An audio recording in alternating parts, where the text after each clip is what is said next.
দেশের ইতিহাসে সর্বোচ্চ পর্যায়ে পৌঁছালো স্বর্ণের দাম 2,32,055 টাকায়। ভরিতে 4,199 টাকা বাড়িয়ে 22 ক্যারেটের 1 ভরি স্বর্ণের দাম নির্ধারণ করা হয়েছে 2,32,055 টাকা। সোমবার রাতে এক বিজ্ঞপ্তিতে এ তথ্য জানিয়েছে বাংলাদেশ জুয়েলার্স অ্যাসোসিয়েশন বাজুস। ফলে মঙ্গলবার থেকেই নতুন কার্যকর করা এই মূল্যে স্বর্ণ কিনতে হবে ক্রেতাকে। বাজুস জানিয়েছে, স্বর্ণের বাজারে তেজাবি স্বর্ণ বা পিওর গোল্ডের মূল্য বৃদ্ধি পাওয়ায় সার্বিক পরিস্থিতি বিবেচনা করে স্বর্ণের দাম বাড়ানোর সিদ্ধান্ত নেওয়া হয়েছে।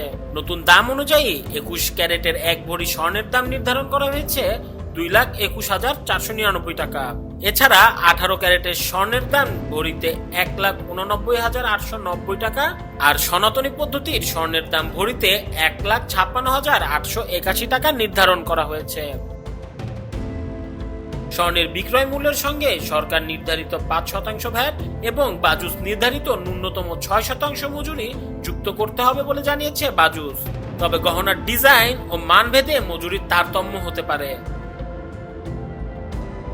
স্বর্ণের পাশাপাশি বেড়েছে রূপার দামও। ভরিতে 408 টাকা বাড়িয়ে 22 ক্যারেটের রূপার দাম নির্ধারণ করা হয়েছে 5,949 টাকা।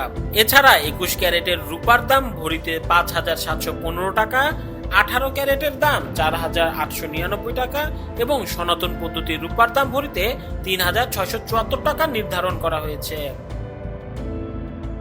ক্রমাগত মূল্য বৃদ্ধিতে স্বর্ণের বাজারে ক্রেতাদের আগ্রহ কমার শঙ্কা থাকলেও ব্যবসায়ীরা বলছেন, আন্তর্জাতিক বাজার ও স্থানীয় সরবরাহ পরিস্থিতির ওপরই নির্ভর করবে আগামী দিনের স্বর্ণের দাম। মোহাম্মদ আলী তুষার, ডেস্ক রিপোর্ট, সদ্য সংবাদ।